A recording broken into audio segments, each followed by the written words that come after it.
Hi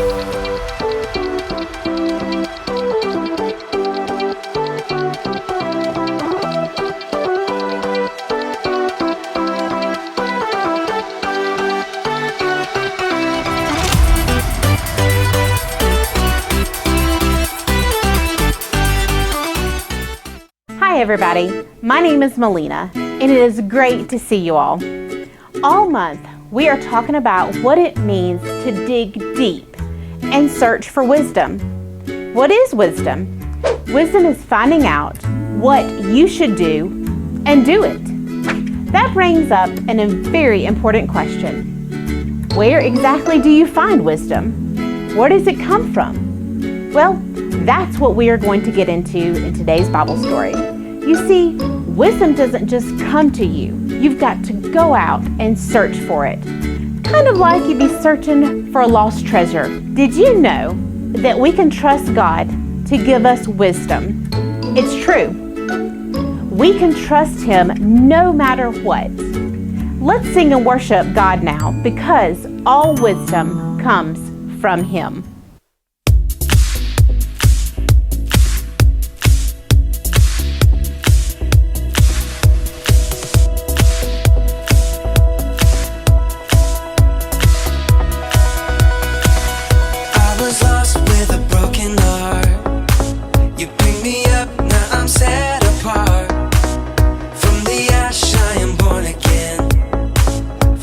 Safe in the Savior's hands. You were more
Hey everybody!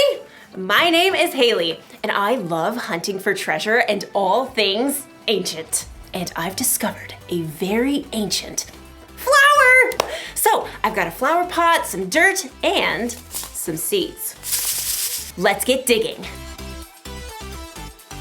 These seeds are for a flower called King Solomon's seal. So, they should remind us to have wisdom. Wisdom is finding out what you should do and doing it. King Solomon is thought to be one of the wisest men who ever lived. Some say this very plant was growing in King Solomon's royal palace. 1, 2, 3! Ta-da! While Solomon was king, he built a palace and a temple for God, and he ruled wisely for 40 years. 1, 2, and 3. Ta-da! Next, we smooth it over. There you go, little guys. Go to sleep. Good night. There! Now we wait for it to grow. I'm watching you. Oh, nothing's growing. What am I missing? Oh, Haley, how could I forget? Every seed needs water to grow. King Solomon would have remembered that. Yay! Sometimes I wish I could be wise like King Solomon.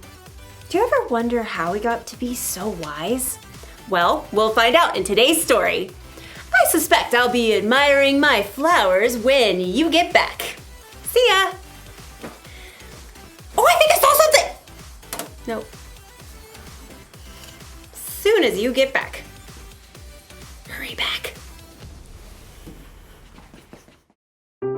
The Bible. It's 66 books of history, stories, letters, and poetry that fit together to form God's one big story. The epic adventure of how He created us and loves us so much that He made a way to rescue us. As we travel through the Bible, from Genesis to Revelation, we discover people who met God and found their lives changed forever. Now, for an amazing story, inspired by the book of 1 Kings, chapter 3, verses 4 through 28. Imagine this. You're in a deep sleep, dreaming, when all of a sudden, the creator of the universe shows up and says, "Ask me for anything." Anything. You could ask for anything in the world and have it. What would you say? Perhaps you'd request an unlimited Amazon account where you could get whatever you want for free. Or perhaps you'd request a flying race car that could be dropped off at the moon or on the beach. Or you could ask to be the most popular kid in school forever. This might sound like a fairy tale, but it's true. It actually happened to a young man named Solomon. When King David died, his son Solomon became king. What are your royal orders, Most Royal Highness? I'm not sure. I've never been king before. Though Solomon was young and inexperienced, his father, King David, taught him to listen to God's words. So, Solomon showed his love for God by obeying his laws. I want to thank the Lord for everything He has done for my family. Solomon traveled to the city of Gibeon, where he offered 1,000 burnt sacrifices to honor God. There is no one like you, God. That night, Solomon sank into a deep sleep, and the Lord appeared before him in a dream. Ask for anything you want me to give you. 1,000 ideas must have exploded into Solomon's head. Gold, power, life forever. But instead, he said, Lord, you have made me a great king, but I'm only a little child. I don't know how to carry out my duties. I'm here among the people that you have chosen. They are a great nation, so give me a heart that understands. Then I can rule over your people. I can tell the difference between what is right and what is wrong. It was a simple request, but one that would change Solomon's life forever. You have not asked to live for a long time. You have not asked to be wealthy. You have not even asked to have your enemies killed. Instead, you have asked for wisdom. I will give you a wise and understanding heart. As long as you live, no other king will be as great as you are. As the dream faded, Solomon woke with a start. Was that real? That was real! Amazed, Solomon returned to Jerusalem, where he once more gave sacrifices to honor God and held a great feast for all his officials. What are we celebrating, Your Most Royal Highness? God has promised to give me wisdom to lead the kingdom. How is that working out for you? Well, it was in a dream. Ah, I see. Perhaps Solomon wondered at first whether he really had received wisdom from God, but this was soon put to the test. Your Most Royal Highness, you must help the people solve their problems. I'll do my best, with God's help. First order of business, we have these two ladies here. State your business, please. My friend and I... Okay, so she's not my friend anymore. Speak for yourself. I'm trying to. We live in the same home, and we both had baby boys. But her baby died, and so she took my boy in the night, and now she says my baby is hers. See? That's not her baby. No way. This baby is my son. Is not. Is too. Ladies! Solomon turned to the first woman. You say my son is the living baby, but your friend says the baby is her son. That's a lie. Is not. Is too. God gave Solomon a wise idea. Bring me a sword. An official quickly brought the king's shining sword. Your royal sword, Your Royal Highness. Solomon studied the two women carefully. Excellent.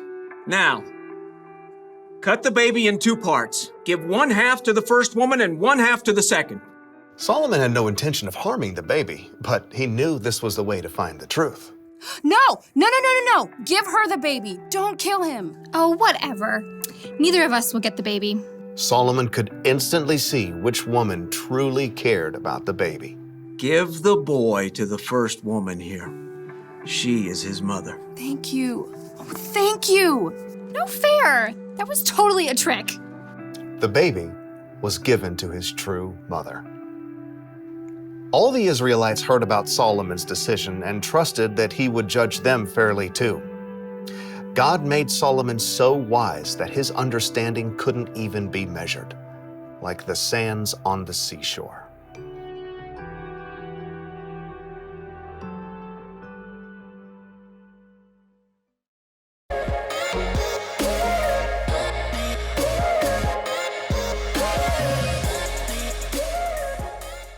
Wow, Solomon asked God for the wisdom that he needed to be king. And it wasn't long until he had a chance to put that wisdom into action with a very wise ruling about the mom and her baby. It's clear that Solomon didn't think that he could just figure things out by himself. He knew that he needed God's help. He needed to trust God to give him wisdom. That way, he could know what was right and fair in any situation. We can talk to God like Solomon did. We can ask God for wisdom, and we can put our trust in God because He always is there to help us. Remember, trust God to give you wisdom. It's cool to think that Solomon asked God for wisdom at a young age. Wisdom is something that we need at any age. And you can grow in wisdom, whether you're a kid or an adult. So don't forget to ask God for the wisdom that you need, because all wisdom comes from Him. And that way we know that He'll give it to us. That's what James, Jesus' brother, wrote in our memory verse. James 1:5, say it with me. If any of you needs wisdom, you should just ask God for it. He will give it to you. God gives freely and to everyone and doesn't find fault. God has also given us other people who can help us to make a wise choice, like our parents, our grandparents, our older brothers and sisters. Thank you for joining us this week as we talk some more about how you can trust God and give you wisdom. I'll see you later. Bye.